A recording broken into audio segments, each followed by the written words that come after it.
¿verdad? El citoplasma rodea en realidad al núcleo, dejando un canalículo, ¿no?, al centro. Este es un canal, se llama también canalículo. Este canalículo, en la parte del citoplasma que da el canalículo, hay un borde en cepillo. En este borde en cepillo hay ATPasas. ATPasas sodio potasio. Perdón, ATPasas de hidrógeno. Son la famosa bomba de protones. Intercambia un hidrógeno con un potasio.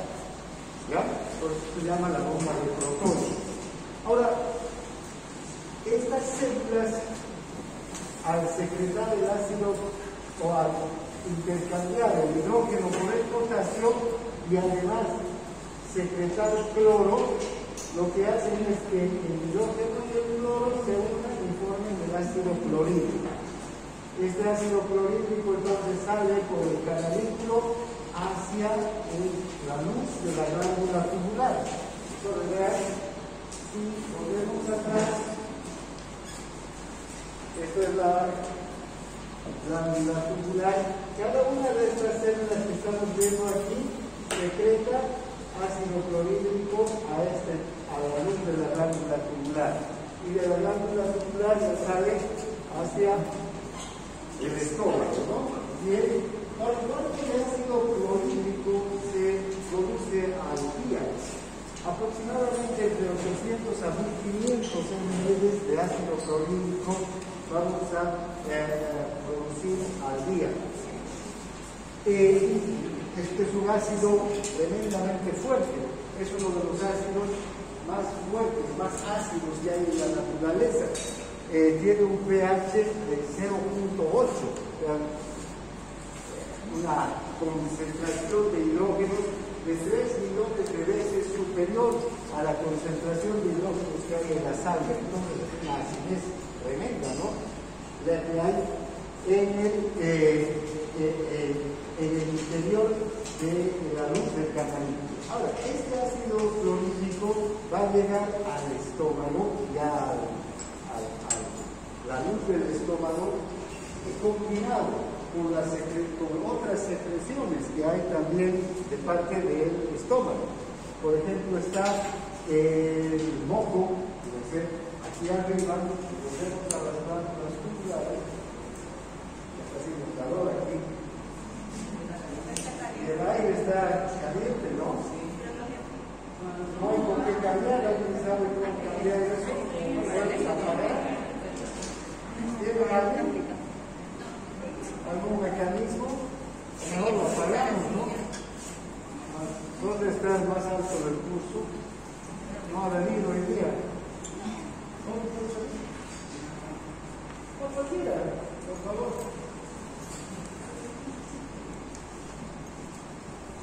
Ahorita estoy apagado, ya lo estamos cobrando aquí, no sé cómo se puede cambiar, necesito cuidado. A ver, háblate a mover.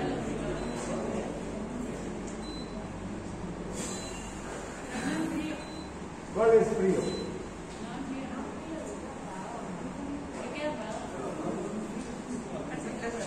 Pues mejor apagarlo, que esté prendido, ¿no?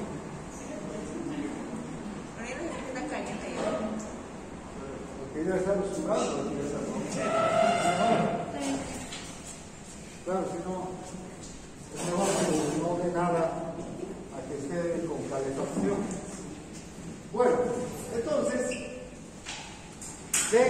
el ácido clorhídrico se va a unir al pepsinógeno, al moco, y ese pH de 0,8 va a cambiar, y el jugo gástrico en general va a tener un pH de aproximadamente 3.5. Ya no es tan ácido, igual sigue siendo tremendamente ácido. Ahora, ¿cómo se secreta el ácido clorhídrico? Fíjense, esta es la célula parietal, y la célula parietal también va a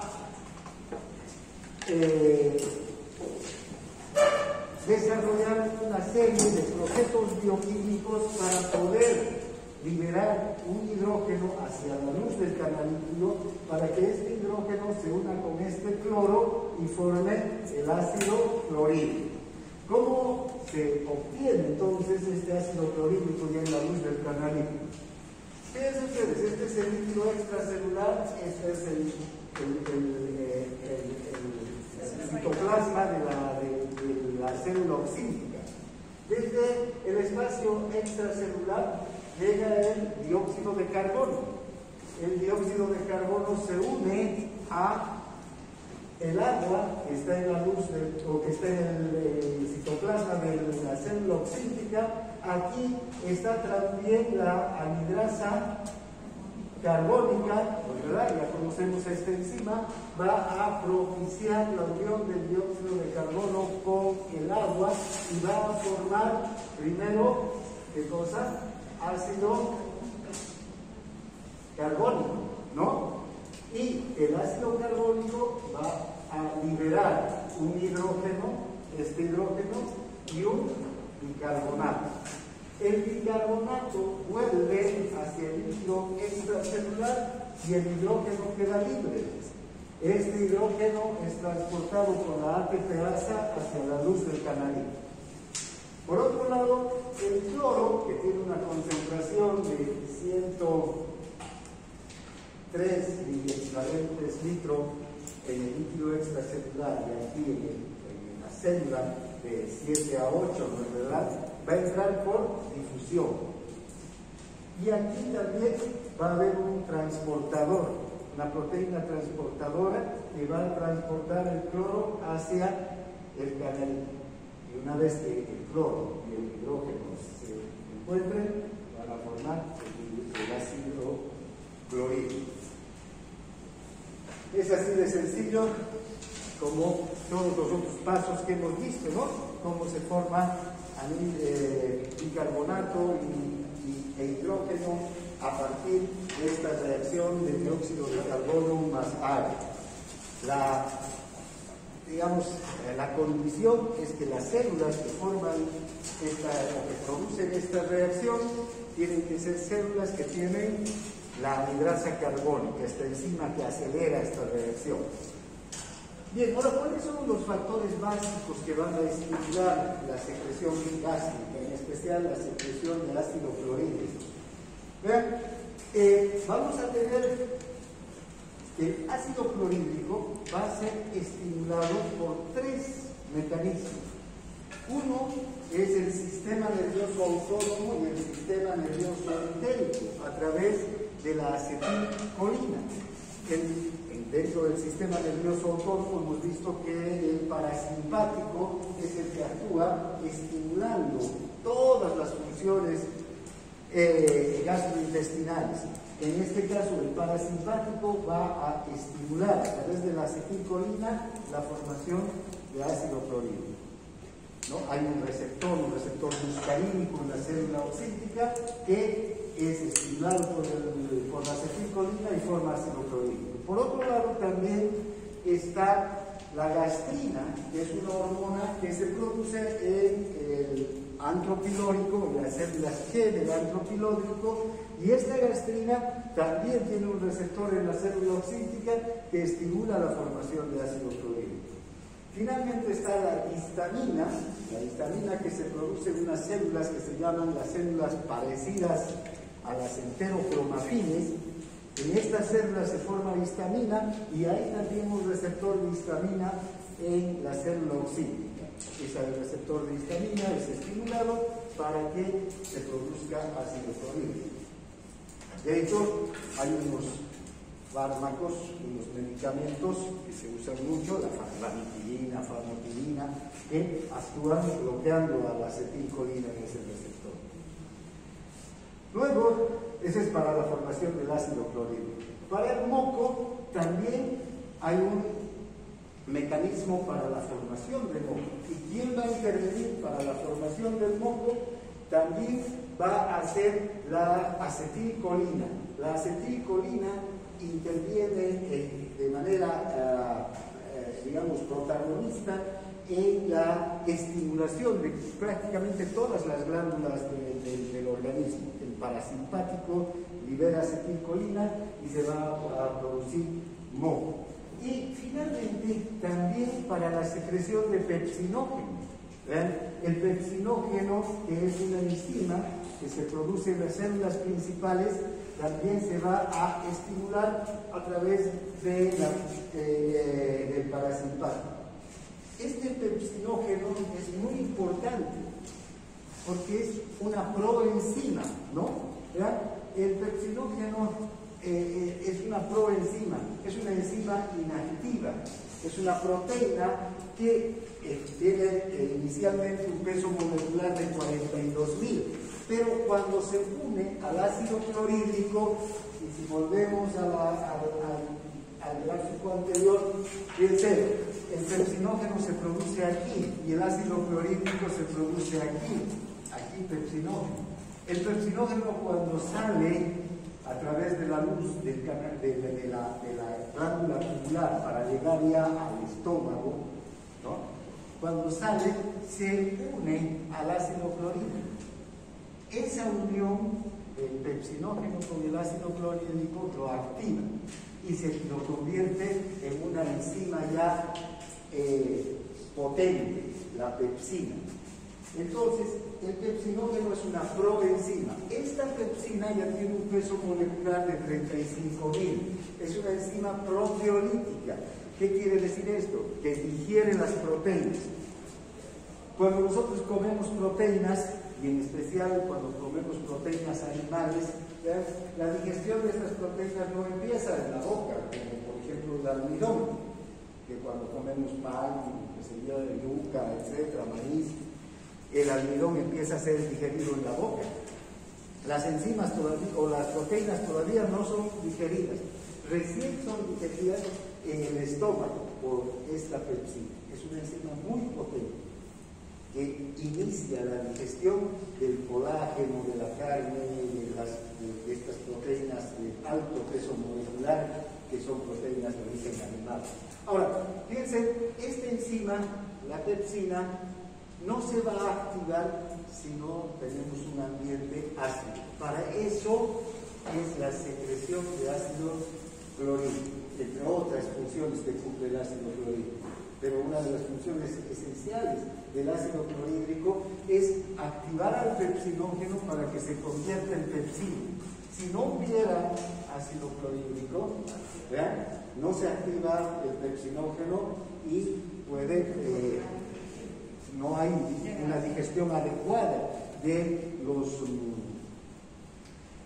las proteínas. Hay una condición, una enfermedad que es la acloridria. ¿Qué quiere decir esto? Que no producimos ácido clorhídrico. Los pacientes que tienen acloridria no producen ácido clorhídrico, o producen en poca cantidad, entonces tienen problemas con la digestión de las proteínas a nivel del estómago. Luego, también a nivel de las glándulas oxínticas, de las células oxínticas, se secreta el factor intrínseco. Este factor intrínseco es esencial para la absorción de la vitamina B12. Si no se absorbe vitamina B12, no hay formación de glóbulos rojos. Tanto el ácido fólico como la vitamina B12 son importantísimos, son factores esenciales para la formación de los glóbulos rojos. Si no se absorbe vitamina B12, se produce una forma de anemia, la anemia perniciosa. Entonces, las funciones de estas células son esenciales para la absorción de ciertas sustancias, digestión y absorción de ciertas sustancias. Bien, entonces ahí se forma el factor intrínseco y vamos a volver a hablar del factor intrínseco cuando hablemos de nitrogenia, cuando veamos la formación de los glóbulos rojos. Bien, luego tenemos estas glándulas pilóricas. Estas glándulas pilóricas están a nivel del píloro. Estas glándulas pilóricas prácticamente tienen muy pocas células pépticas y no tienen células parietales, no tienen células oxínticas. estas glándulas pilóricas lo que sí tienen es células mucosas, glándulas caliciformes, que producen mucho moco. Y este moco es un moco alcalino. Este moco tiene bastante bicarbonato por una parte para proteger al estómago del propio ácido clorhídrico, y además ayuda también, como todo el moco de la secreción gastrointestinal, a lubricar los alimentos para que estos puedan moverse con facilidad. Además, proteger la pared gástrica de los propios alimentos y del ácido clorhídrico, desde luego.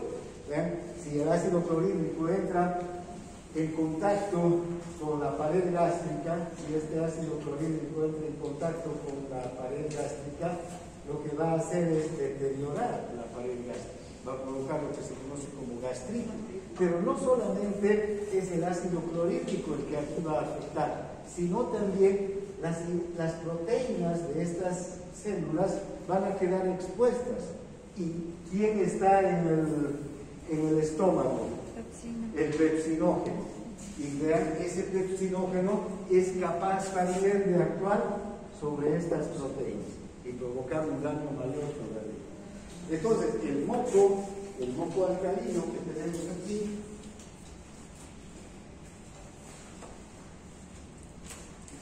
este moco forma una película, una capa que separa entonces a las células tanto del ácido clorhídrico como de las enzimas.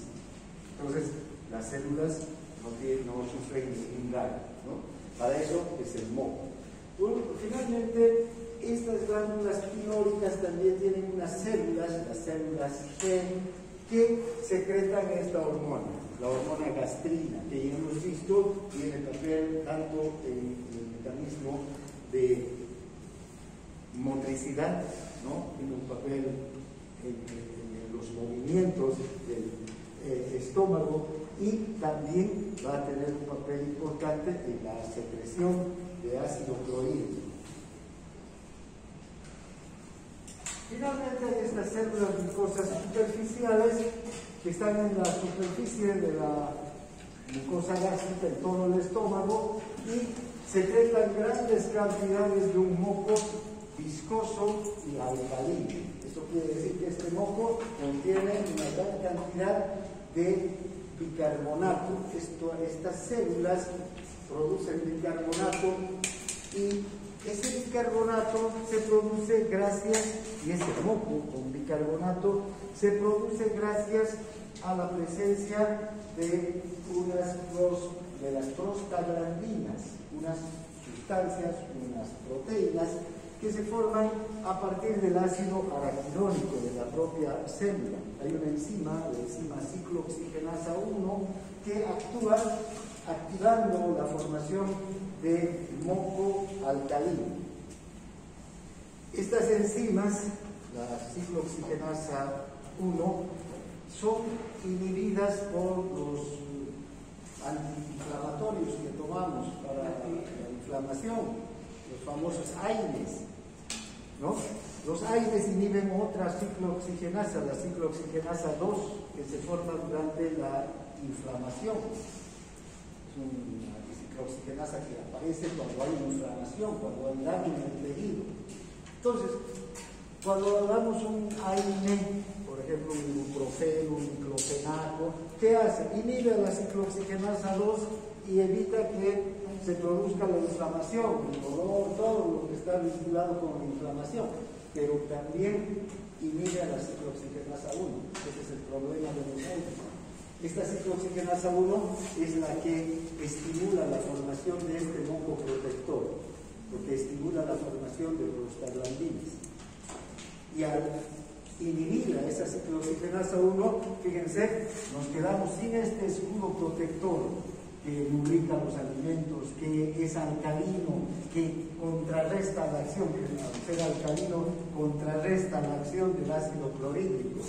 Es el principal escudo protector que tenemos a nivel del estómago, este moco alcalino y viscoso, que es formado por estas glándulas superficiales, estas células mucosas. superficial. Bien, lo que les decía hace un momento, entonces, ¿cuáles son los factores que estimulan la secreción ácida gástrica?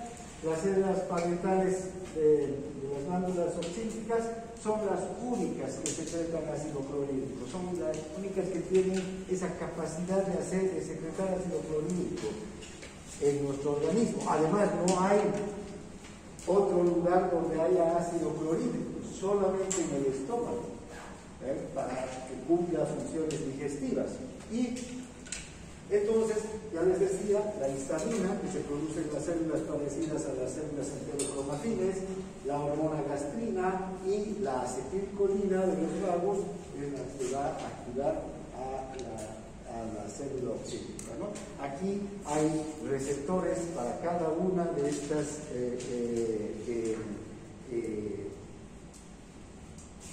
sustancias, neurotransmisores y hormonas, ¿no? Por ejemplo, la acetilcolina lo que hace es aumentar el AMP cíclico intracelular, y al aumentar el AMP cíclico intracelular se activa la ATPasa sodio-potasio o hidrógeno-potasio para el intercambio y la secreción de iones hidrógeno.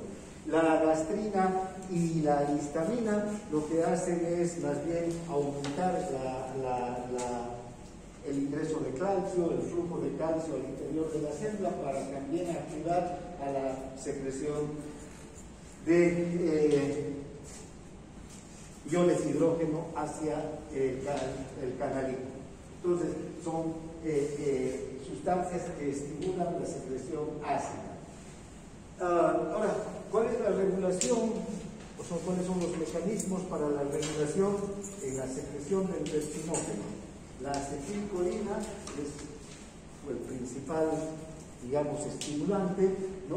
Las células pépticas o principales van a ser estimuladas por la acetilcolina. También hay un receptor M3 muscarínico de la acetilcolina que está en estas células. Estas células liberan, el vago y el plexo mientérico también, en realidad el plexo submucoso va a liberar acetilcolina y va a producir la activación de la secreción de pepsinógeno. También la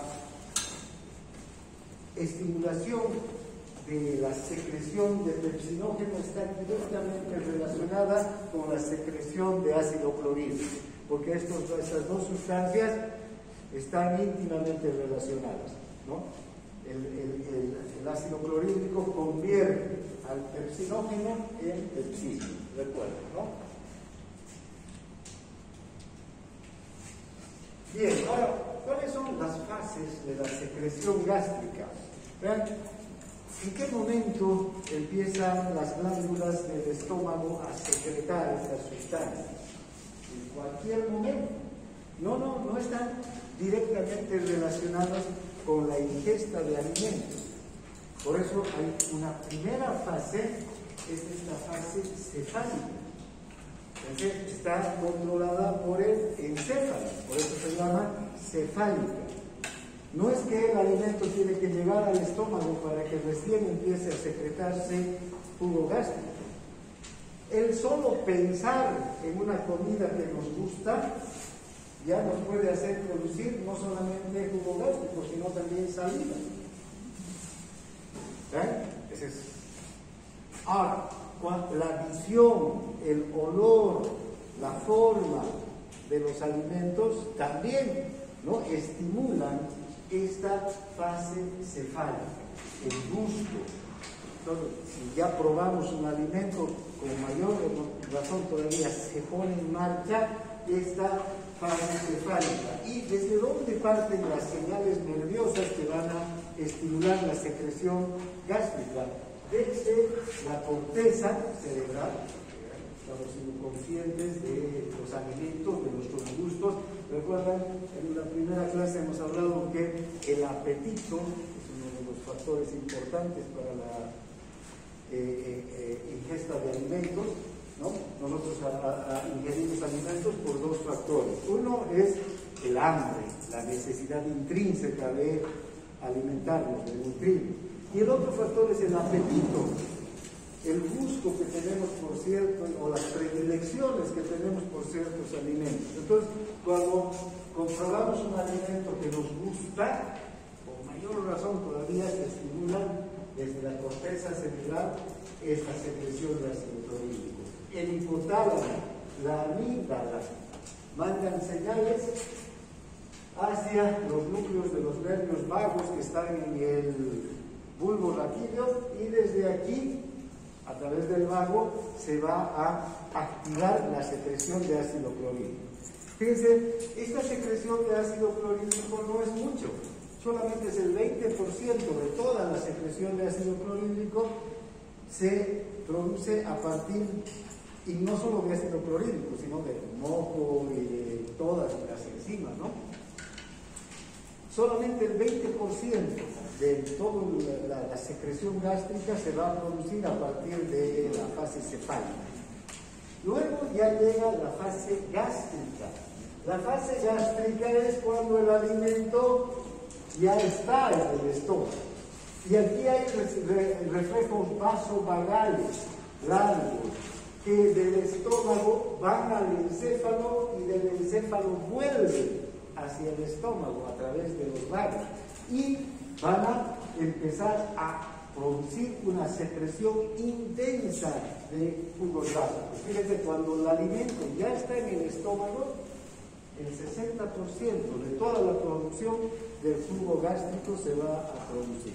Por esto los reflejos vasovagales. También hay reflejos entéricos locales. ¿Qué quiere decir esto? Que la propia presencia del alimento estimula a las células localmente y hacen que empiecen a producir ácido clorhídrico, pepsinógeno, moco, etc. También está el mecanismo de la gastrina. Y vean, la gastrina, cuando el alimento está aquí, en el píloro, es cuando se activa la gastrina. Y la gastrina se secreta y la gastrina va a actuar sobre todas las células oxínticas para estimular la secreción de ácido clorhídrico, como hemos visto hace un momento. Entonces, aquí, tanto el vago con la acetilcolina como la gastrina y el propio estímulo local, van a producir una secreción profusa, intensa de ácido clorhídrico, de moco, de factor intrínseco y de pepsinógeno. Todos entonces estos productos que se secretan en las glándulas gástricas van a empezar a ser secretados en gran cantidad. Es una secreción profusa, intensa, 60%. Luego está la fase intestinal, cuando el alimento llega al intestino, en especial al duodeno. Cuando llega al duodeno todavía induce una pequeña secreción de jugo gástrico, la presencia del alimento en el duodeno. Bien, que es mínima, 10%, 10 a 20%. Doctor, una pregunta. En la fase cefálica dice 30% en el alimento. Bueno, puede ser 20-30%, no hay problema. Doctor, ¿y esto tiene relación con lo de la motilina o son mecanismos diferentes? Diferentes. ¿Por qué? Porque fíjate que la motilina induce no la secreción. ¿Qué induce la motilina? ¿Pero qué cosa? El dolor. ¿Pero por qué se produce? Por movimiento. La motilina, ¿sobre qué actúa? Sobre el músculo liso, y produce esos movimientos, contracciones de hambre, que duele el estómago. ¿Sí? ¿Ya? Es cuando ha disminuido, generalmente cuando se secreta motilina, cuando han disminuido las concentraciones de aminoácidos, de glucosa, de ácidos grasos en el plasma, ¿no? Entonces, esto ya quiere decir que necesitamos alimentarnos, ¿no? Entonces, ahí hay una secreción de motilina, y la motilina lo que hace es ir al músculo liso, y el músculo liso es el que se estimula, no las glándulas. Obviamente, junto, pero esto no es separado, no son dos cosas diferentes. La motilina tiene una función. Aquí estos reflejos tienen otra función, la secreción. Obviamente, si tenemos hambre y pensamos en comer, ¿dónde está? La fase cefálica también va a estar activándose y va a haber producción de jugos gástricos, ¿no? Eso no es dos reflejos totalmente o dos mecanismos que no estén asociados. Va, desde luego, a ver, cuando tienes hambre hay contracciones y al mismo tiempo estoy pensando en comer, ¿no? Y empiezo a producir jugo gástrico. Entonces la gastrina y la histamina también son las hormonas del apetito. No, la gastrina. La gastrina cuando, fíjate, la gastrina es cuando los alimentos están aquí. La acetilcolina, porque es el vago. ¿Y quién secreta acetilcolina? El vago, ¿no es verdad?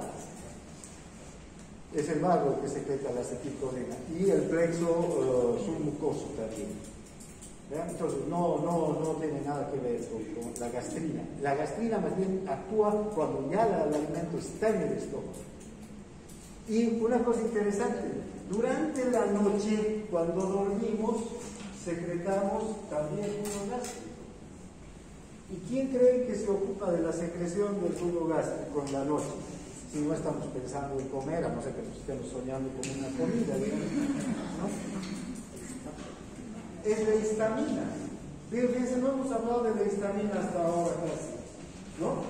Sí, también durante la llegada del alimento al estómago, la histamina va a ser enteroclorofila, pero la secreción nocturna del ácido clorhídrico está dada por la histamina.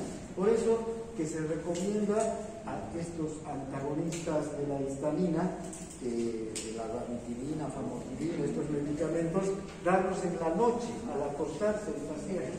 Y mejor que tomen cuando se están acostando. Porque son fases diferentes, mecanismos diferentes en la secreción del ácido clorhídrico.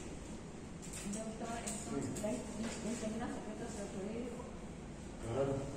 Y la gastrina, pero ¿también? tengo la gastrina que aumenta el ingreso de calcio para la activación de la secreción de iones hidráulicos. Pero claro, solamente es el mecanismo. Claro, el calcio no tiene nada que ver, es solamente aumenta el flujo de calcio para la secreción del ácido clorhídrico, para la secreción de para estimular a la ATPase. Es un mecanismo de estimulación de la ATPase, que es la que se original, ¿ya? Bien. Ahora, ¿qué factores pueden inhibir la secreción gástrica? Vean, tenemos un reflejo inverso enterogástrico. Este reflejo inverso enterogástrico no es nada más que un reflejo que se produce en el duodeno, en la primera porción del intestino delgado, cuando el alimento llega ahí. Vean, aquí tenemos, ¿no? Fíjense, el alimento, ya hablaremos ahora del quimo. El quimo que se forma en el intestino o en el estómago es bombeado a través de la bomba pilórica. Recuerden, hemos hablado de esto con un elevado en los movimientos. Es bombeado hacia el duodeno. El duodeno recibe el quimo. ¿Y cuánto de acidez tiene este quimo? Entre 3.5 y 4 de pH. ¿Ya? Esa es su acidez. Estas células de aquí, de la primera porción del duodeno, aquí hay unas glándulas, las glándulas de Brunner, secretan mucho moco alcalino, un moco que tiene un pH de 8.3, muy alcalino, para contrarrestar la acidez del quimo que está saliendo. ¿Y por qué es necesario que el quimo no sea ácido? O sea, ¿por qué se tiene que contrarrestar esa acidez? porque las enzimas del páncreas, todas las enzimas que el páncreas envía hacia el duodeno para empezar la digestión de estos alimentos, no actúan en un ambiente ácido, necesitan un ambiente alcalino, ¿ya? Al contrario del pepsinógeno, ¿ya? El pepsinógeno necesita un ambiente ácido, ¿no? En cambio, aquí también están enzimas que están en su forma de proenzimas, la tripsina, la quimiotripsina, el polipepsinógeno, son enzimas que están en una forma de proenzimas. Cuando llegan al duodeno recién se activan y aquí necesitan un ambiente alcalino para activarse. Si el pH del quimo es demasiado ácido o llega demasiado quimo y el pH continúa ácido 5, 6, fíjense, entonces se inicia este reflejo enterogástrico que inhibe la secreción de ácido clorhídrico y también inhibía, ¿recuerdan qué cosa? Este mismo reflejo que inhibía los movimientos, en especial los movimientos de la bomba pilórica, ¿no? Para que dejen de pasar quimo ácido. Entonces, fíjense, es necesario entonces que para la degradación, para la digestión de las proteínas, de los carbohidratos, de las grasas, a partir de las enzimas pancreáticas y de las enzimas del propio intestino, este ambiente sea alcalino, ¿no? Entonces, ahora, una cosa interesante es que la presencia del quimo aquí, como es ácido, va a estimular a varias células, ¿no? Va a estimular a varias células. Hay unas células S, hay unas células I aquí en el colon, o en el duodeno y en el intestino delgado. Estas células S producen una hormona, la secretina. Esta hormona secretina actúa sobre el páncreas y activa la producción de un ácido o de un líquido, de una producción líquida muy alcalina, con un gran contenido de bicarbonato.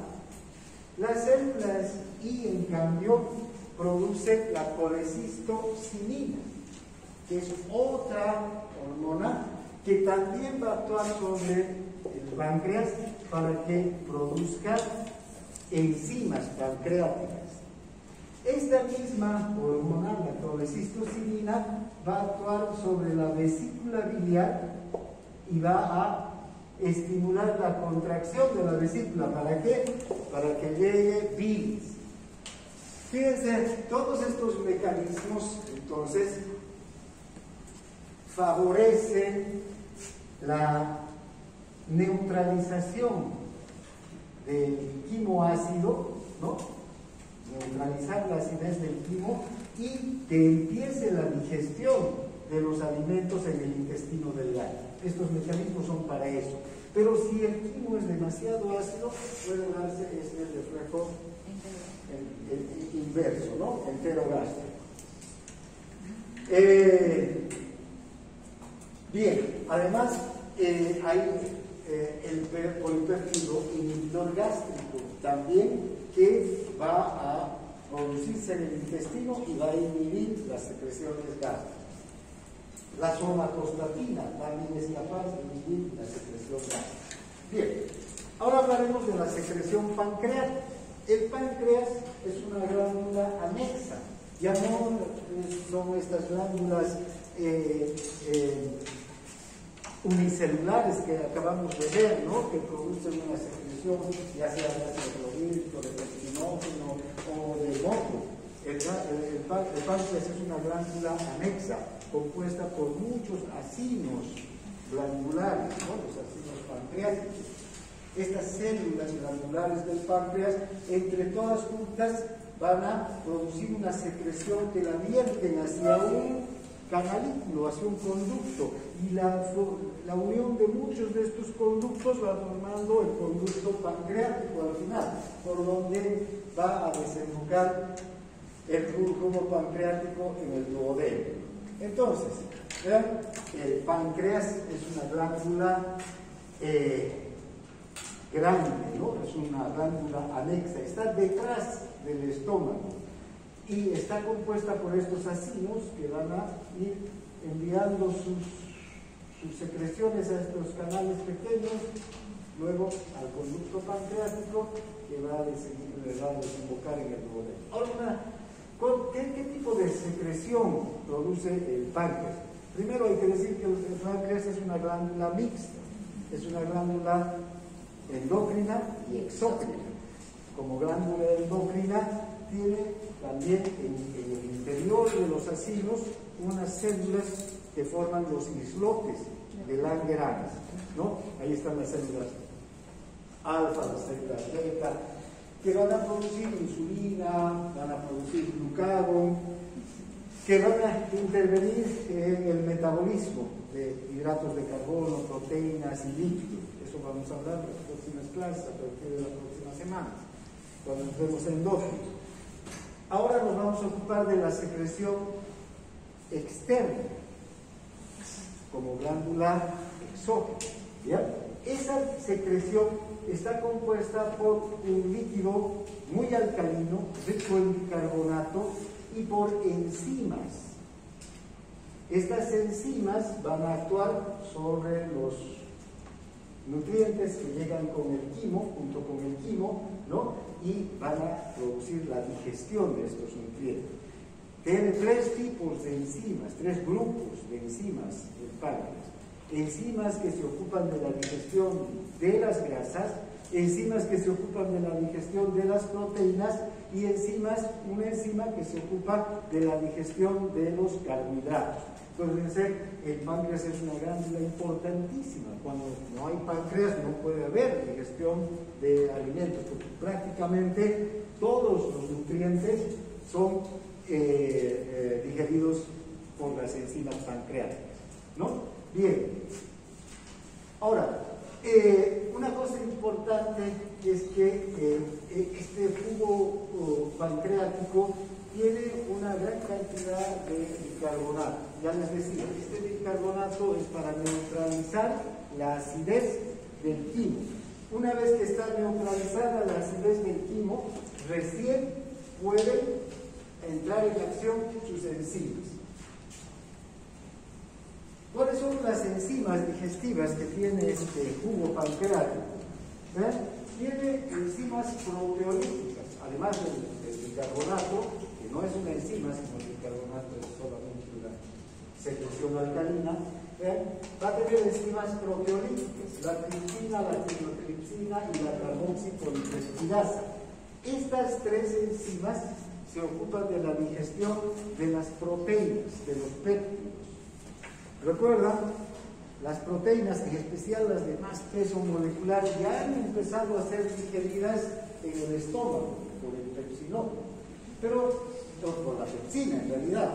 Pero el paso del alimento por el estómago tiene un periodo de tiempo muy corto, una media hora aproximadamente, 40 minutos, ¿no? Entonces no hay un tiempo suficiente para la digestión de todas las proteínas. En general, desde el estómago llegan al intestino las proteínas en forma de polipéptidos, de dipéptidos, de tripéptidos, ¿no? Que todavía no pueden ser absorbidos por las células del intestino.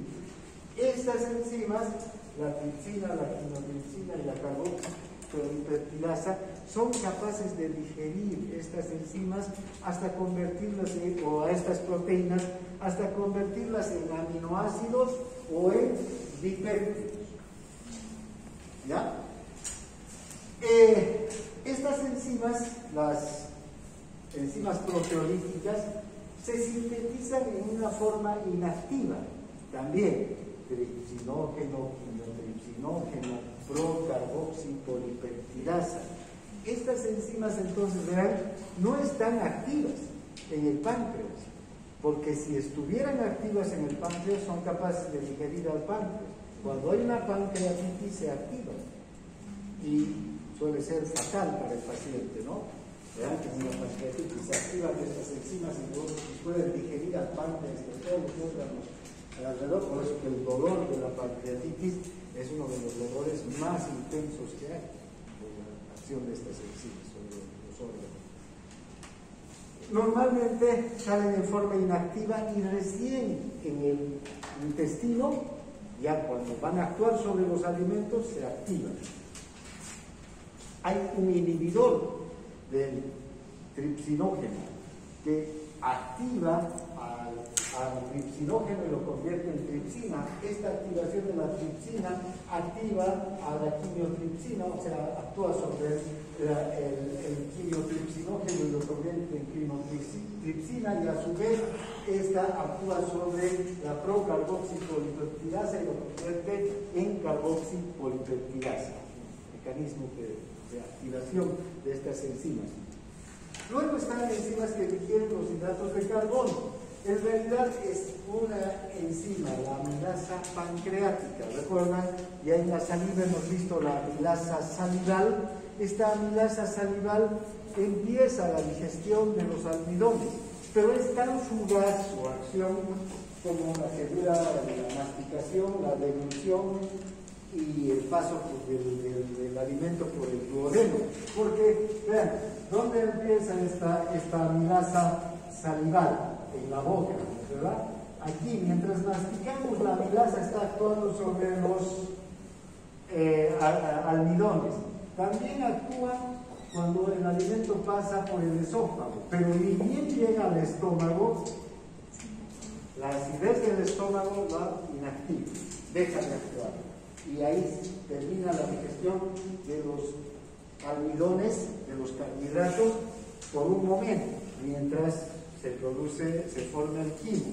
Una vez que el quimo ha llegado al duodeno, esta otra amilasa pancreática prosigue, ¿no?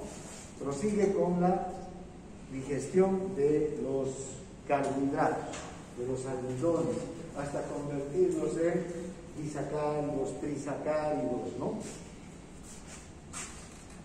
Incluso hasta monosacáridos, pero llegan hasta disacáridos, trisacáridos. Luego están las enzimas para la digestión de las grasas. ¿Vean? Aquí tenemos a la lipasa pancreática, que va a hidrolizar a las grasas neutras, a los ácidos grasos, a los monoglicéridos. El colesterol esterasa, que hidroliza los ésteres de colesterol, y la fosfolipasa, que hidroliza a los fosfolípidos, las formas de grasa que ingerimos con los alimentos, ya sean alimentos animales o vegetales, ¿no? Las grasas, los aceites van a ser entonces digeridos por estas enzimas. Bien, ahora, por último, el páncreas también secreta iones bicarbonato, ¿no? Estas iones bicarbonato se secretan a nivel de los acinos hacia los conductillos, y fíjense, la concentración de bicarbonato en el jugo pancreático puede llegar hasta 145 miliequivalentes por litro. ¿Quién se acuerda cuánto es la concentración de bicarbonato en el plasma? 28. Vean cuánta, ¿no? Qué alcalino que viene a ser el jugo pancreático. 5 veces más que el plasma. Esta cantidad de álcali, esta cantidad de base sirve para inhibir, neutralizar al ácido clorhídrico, como les decía, porque las enzimas pancreáticas necesitan un ambiente no ácido, no se activan en ambientes ácidos, eso no pueden empezar a la digestión. ¿no? Vean también entonces aquí el anhídrido carbónico va a formarse por los mismos mecanismos, ¿no? Dióxido de carbono más agua, ácido carbónico, el bicarbonato, en este caso es secretado por un medio de transporte activo, por difusión facilitada hacia la luz del cavernículo, y el hidrógeno es intercambiado entre un solo, ¿no? Ahora, ¿cómo se regula la secreción pancreática? También vamos a ver que aquí intervienen neurotransmisores y hormonas. Fíjense, la acetilcolina del vago, ¿no? El parasimpático, es esencial. Ya sabemos, no se olvide, el vago, la acetilcolina del parasimpático, activa, estimula la digestión. Todas las funciones digestivas se estimulan por la acetilcolina, por el vago. En cambio, las cardiocirculatorias, ¿qué pasa con el vago? Y ni siquiera todas, ¿no? Fíjense solamente sobre quién actúa el vago, sobre el nódulo sinusal. No actúa sobre las arterias, no actúa sobre el corazón, sobre el músculo cardíaco. Entonces tiene poco que hacer con el sistema cardiocirculatorio del vago, pero aquí es potente en el sistema digestivo, estimula el sistema digestivo. En cambio, el simpático con la noradrenalina es potente en el sistema cardiocirculatorio, porque actúa sobre las arterias, sobre el corazón, sobre los nódulos, ¿no? Es muy potente sobre el sistema cardiocirculatorio. Y en el sistema digestivo, la noradrenalina inhibe, pero ni siquiera es un inhibidor potente. Hay otros mecanismos de inhibición, ¿no? Casi no nombramos a la noradrenalina o a la adrenalina entre los estímulos que hay a nivel del tubo gastrointestinal o a nivel del aparato digestivo. La acetilcolina sí. La acetilcolina es un potente, entonces, estimulador de la secreción de todas las glándulas, y la glándula pancreática se estimula con la acetilcolina. No se olviden nunca de eso, ¿verdad? Estimula no solamente la secreción, digamos, de toda la producción pancreática, y que el conducto pancreático se contraiga y pueda conducir el jugo pancreático hacia el duodeno, sino que estimula la producción de enzimas pancreáticas. Por otro lado está la colecistocinina, que también, vean, va a estimular la secreción de enzimas pancreáticas. Entonces, esta variedad de enzimas que tenemos, el páncreas tiene una producción enzimática enorme, vean, más de 6 enzimas que produce el páncreas, y esas 6 enzimas son estimuladas en su secreción tanto por el vago como por la colecistocinina. Y finalmente está la secretina, esta secretina que se produce en las células S, que va a estimular la secreción del líquido alcalino. Es decir, la secretina actúa aquí, ¿no? Aquí.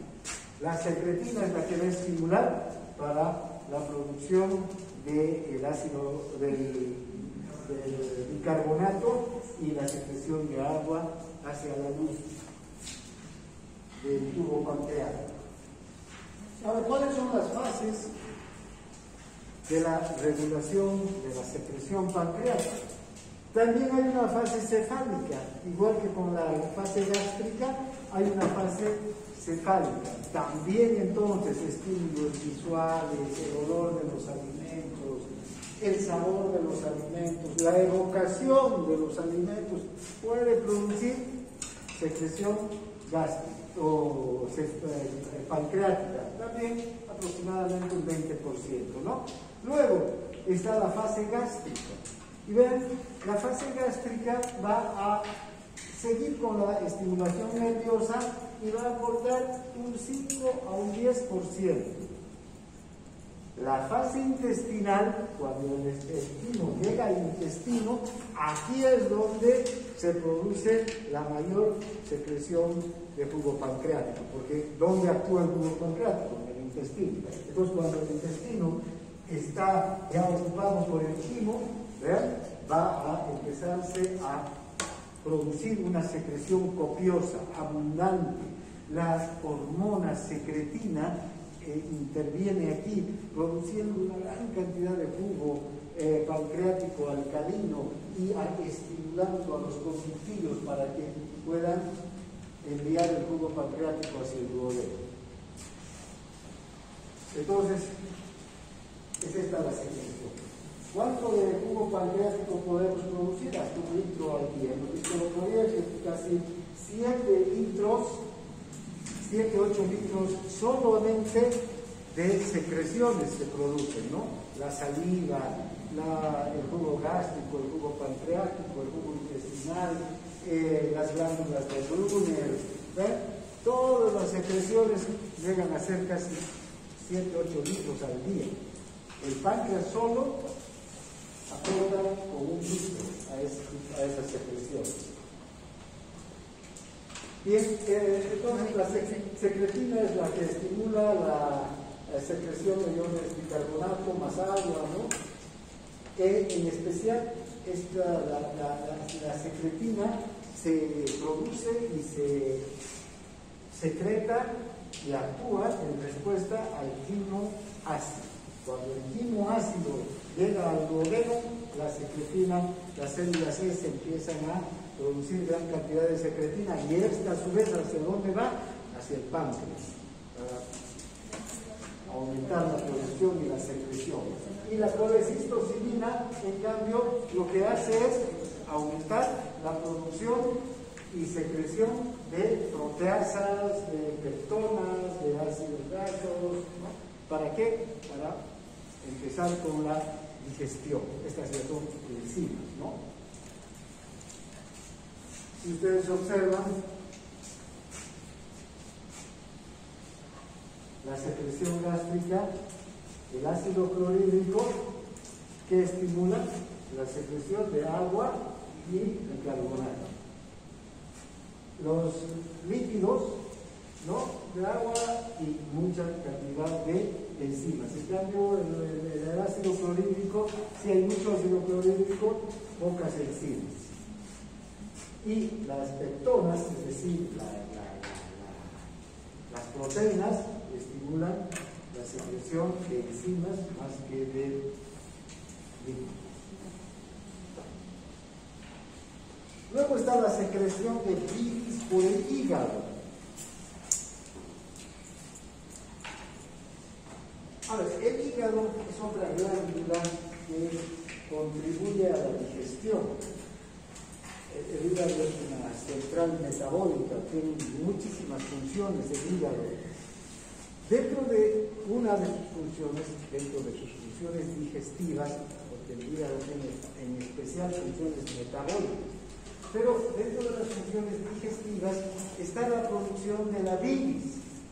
Y vean, la producción de la bilis pareciera ser solamente la producción de un desecho de sustancias que ya no le sirven al organismo, como la bilirrubina y sustancias de desechos de metabolismo que se están eliminando ya hacia el intestino.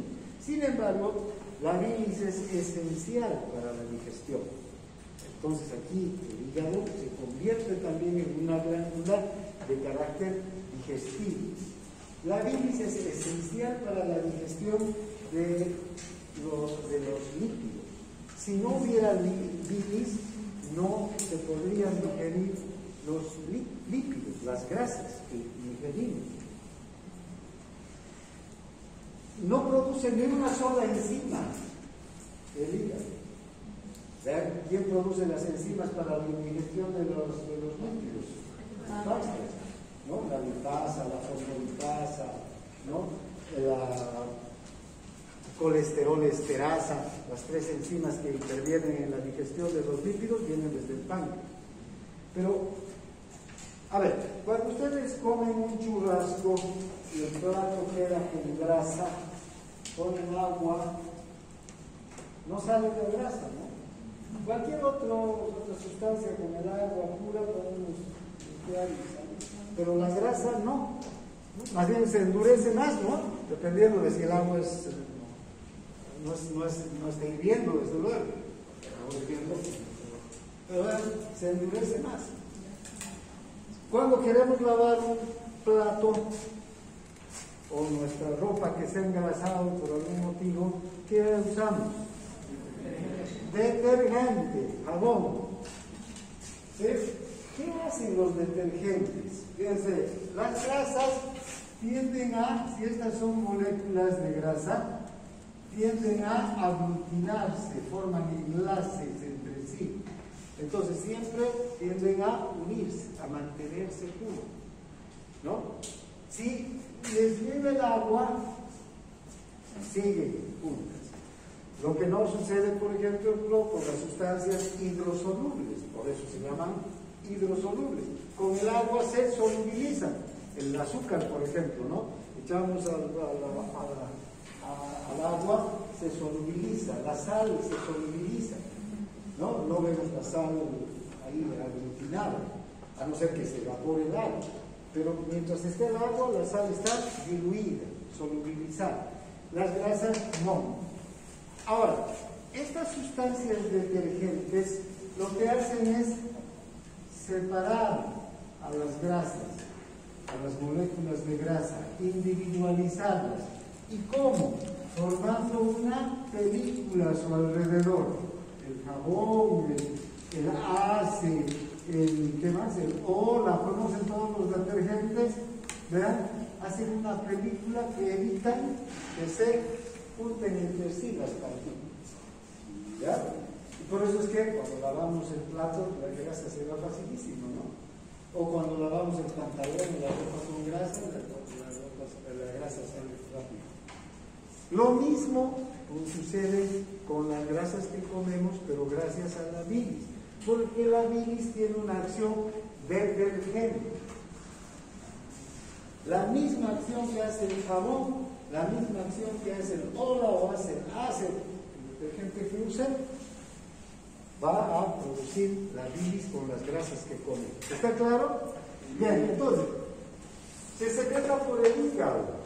Bien, también la bilis es otra secreción importante, entre 600 a 1000 ml, casi 1 litro de bilis por día se produce. Aunque en realidad esta bilis es la que se produce en el hígado, pero la que va a salir desde la vesícula biliar es mucho menor. ¿Por qué? Porque la vesícula no solo almacena la bilis que produce el hígado, sino que además la concentra, le saca agua y le vuelve más concentrada a esa bilis. Bien, ahora, entonces, esta bilis tiene la función de digerir y absorber las grasas. Ayuda entonces a la digestión y la absorción de las grasas gracias a estas sales biliares. Estas sales biliares que están dentro de la bilis y que son en realidad productos del metabolismo, van a emulsionar, van a cumplir con esta función de separar las partículas de grasa, convirtiéndolas en diminutas partículas fáciles de ser digeridas. Fíjense, si esto es la lipasa, una enzima, ¿no? Un poco más grande. La lipasa, que tiene que digerir a una de estas partículas. ¿Cómo hace esta lipasa para llegar a esta partícula que está en el centro? No puede. Y aunque haya muchas lipasas aquí, la digestión de las grasas es muy difícil. Pero si están separadas, esta lipasa digiere a esta, ¿no es verdad? Entonces, fíjense, la función de la bilis es esencial para que las partículas de grasa se individualicen, para que se formen diminutas partículas que van a ser ya objeto de la digestión de las enzimas que digieren las grasas. Además, favorecen también la absorción como micelas. Vamos a ver que mañana vamos a hablar, quizás más tardecito, mañana, vamos a ver cómo la absorción de las grasas, no hay medios de transporte para la absorción de grasas. No hay contratransportes, no hay cotransportes, no hay proteínas transportadoras, sino se absorben como micelas, como una sustancia, además las grasas son liposolubles, ¿verdad? Pero necesitan estar individualizadas, porque si no están individualizadas, vuelven a juntarse. ¿Sí? Entonces, es esencial para la absorción. Y además, la bilis también sirve nomás como medio de eliminación de sustancias que no nos sirven ya al organismo. La bilirrubina, por ejemplo, que se forma a partir de la destrucción de los glóbulos rojos de la hemoglobina, ¿no? Tenemos que eliminarla, porque más bien si hay una concentración alta de bilirrubina o de bactericia, ¿no? Es peligroso. Y el exceso de colesterol también se elimina por la bilis. ¿Ya?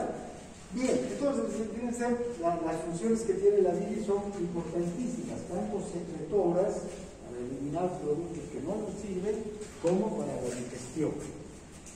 Bien, ahora, ¿cómo se forma la secreción biliar?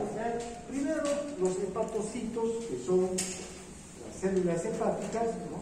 La funcional del hígado va a secretar ácidos biliares, colesterol y otros compuestos orgánicos. Estos ácidos biliares son esenciales, y las sales biliares también para la digestión de las grasas. Estas, haremos de cuenta que aquí, estos son los conductilos estos, ¿no?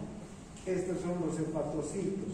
Estoy dibujando muy grandes hepatocitos, pero hagamos de cuenta que estos son los hepatocitos. Cada hepatocito entonces va a secretar a estos, ¿ven los canalículos aquí? Sí, ¿no? Bien, entonces van a secretar a este canalículo una secreción con ácidos biliares, colesterol, sales y ácidos orgánicos. En general, incluso aquí se secretan moléculas de fármacos, muchos fármacos se eliminan por la bilis, muchas sustancias que consumimos con los alimentos que no le sirven al organismo, sustancias xenobióticas, van a ser expulsadas y eliminadas por la bilis. Entonces, en la bilis va a haber muchas sustancias que no le sirven. Entonces, lo primero que pasa es que la bilis va a ser formada aquí y va a ser enviada por este conducto, ¿no? Directamente hacia la vesícula biliar. Fíjense, va a llegar aquí, a la vesícula biliar. La bilis se almacena entonces en la vesícula biliar. ¿Ya? Y ahí, en la vesícula biliar, va a estar unas horas y va a sufrir transformaciones.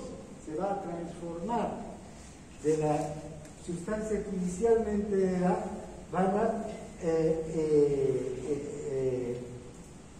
concentrar a la bilis en una sustancia o en un producto con menos agua. Van a absorber agua y también sodio, porque en la vesícula, en las paredes de la vesícula biliar, hay las células epiteliales de la vesícula biliar tienen muchas ATPases, sodio y potasio, ¿ya? Que reabsorben sodio y junto con el sodio agua.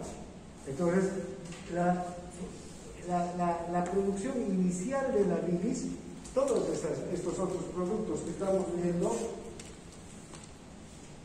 que acabamos de ver, ácidos biliares, colesterol, compuestos orgánicos, todos estos van a ser la misma, digamos, no los mismos, solo que se van a concentrar, porque va a haber menos agua ya en la vesícula biliar.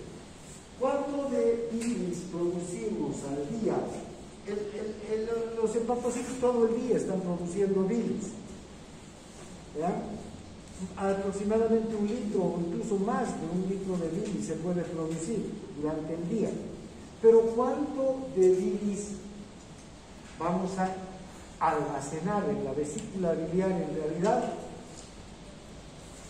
tiene una capacidad máxima de almacenar bilis la vesícula biliar de 30 a 60 ml, ¿no? Y en 12 horas podemos producir 450 ml. En 24 horas 1 litro prácticamente, ¿no es verdad?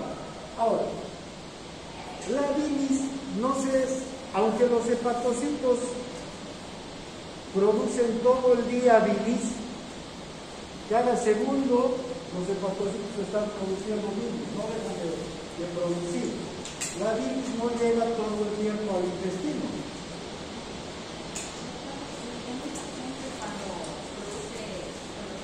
Un paciente alcohólico, cuando tiene los y despliega arquitectura hepática, ¿cómo sería el funcionamiento de la bilis en este caso? No hay producción de bilis. Y un paciente que le quita la vesícula biliar, no es que la almacena en la bilis.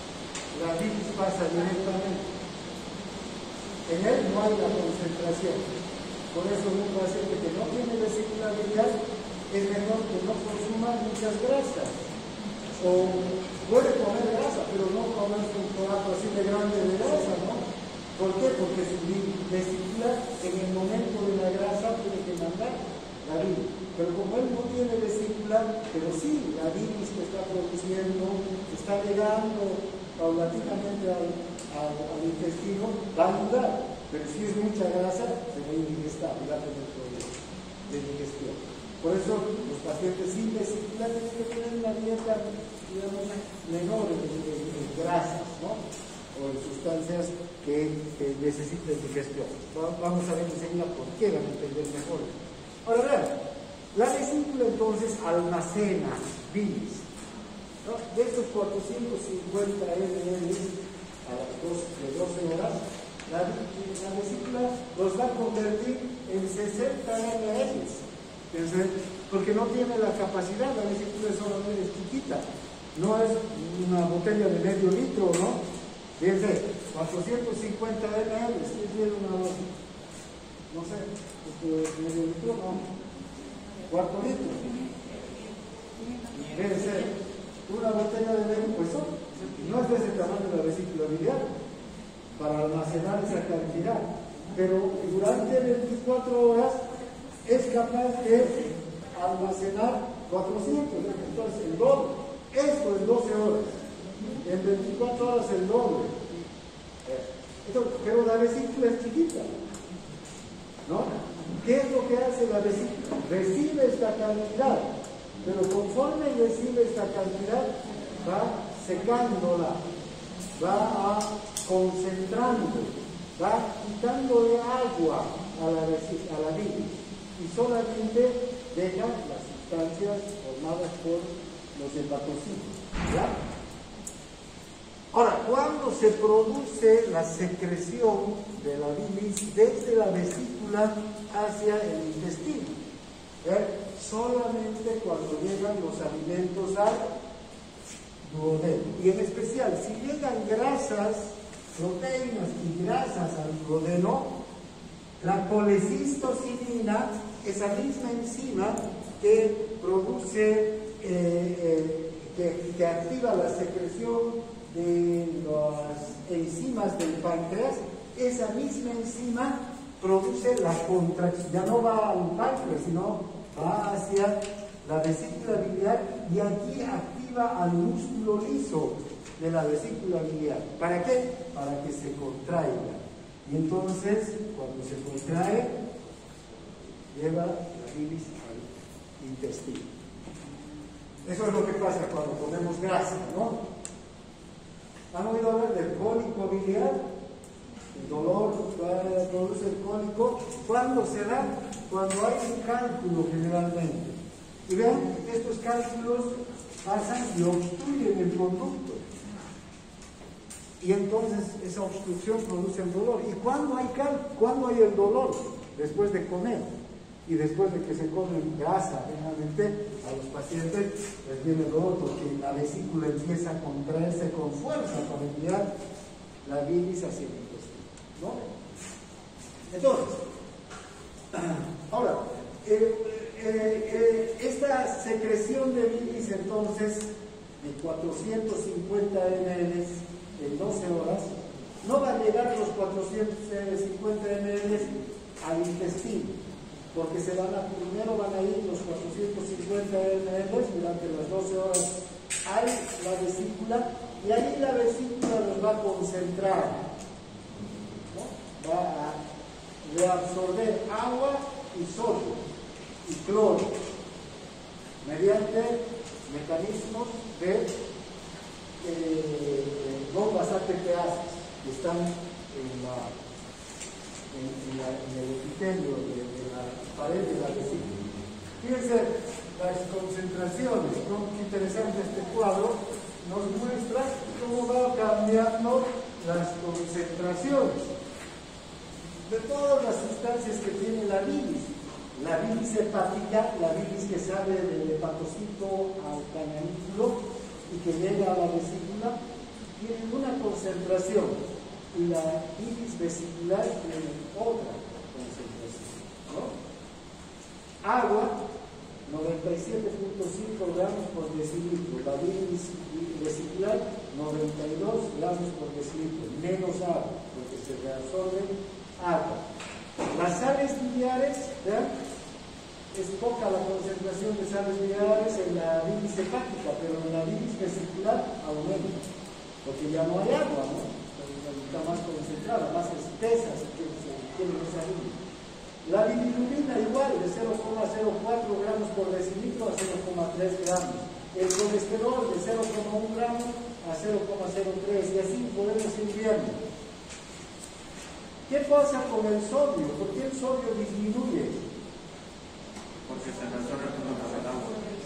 Porque se reabsorbe con el agua. Fíjense, el sodio, las ATPasas que funcionan, están reabsorbiendo sodio. El cloro también, ¿no? Cloro también, con los canales, ¿no? El potasio, en cambio, aumenta. Y miren cómo aumenta el potasio. ¿Por qué?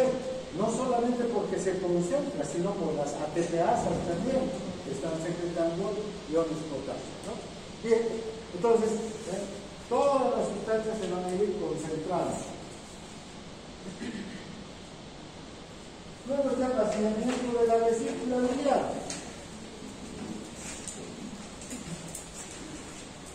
Entonces, inmediatamente después, unos minutos después de que la comida, el quimo, llega al duodeno, se activa la secreción de colecistocinina. Esta colecistocinina que se produce en las células del duodeno va a estimular la contracción de la vesícula biliar, ¿no?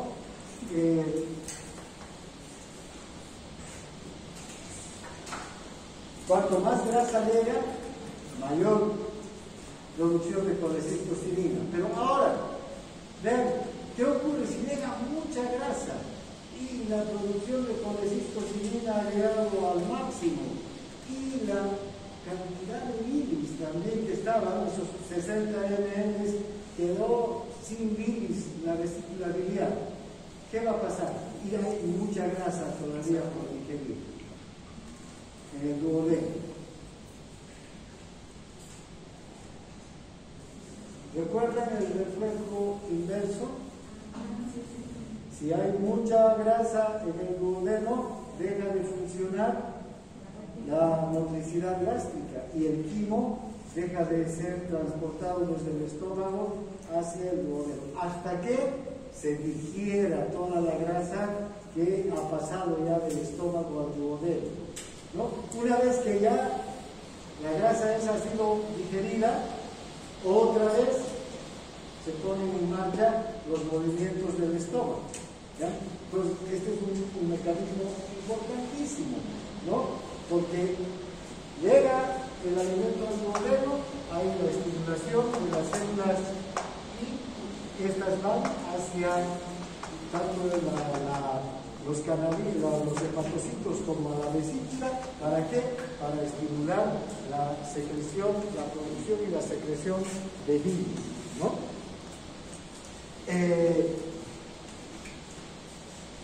Aquí vamos a quedar, ya es las 10, mañana continuamos.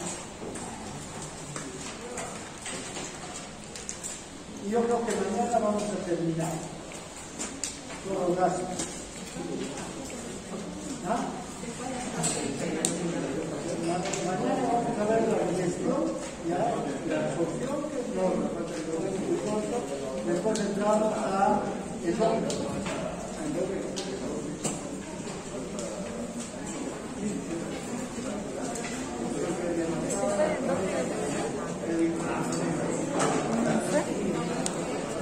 No sé dónde dejé mi iPhone.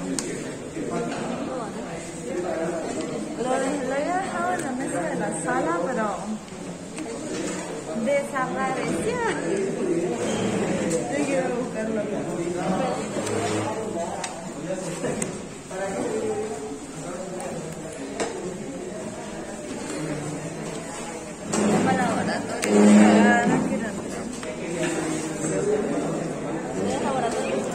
Ajá, ¿te quieres chimar? No, no.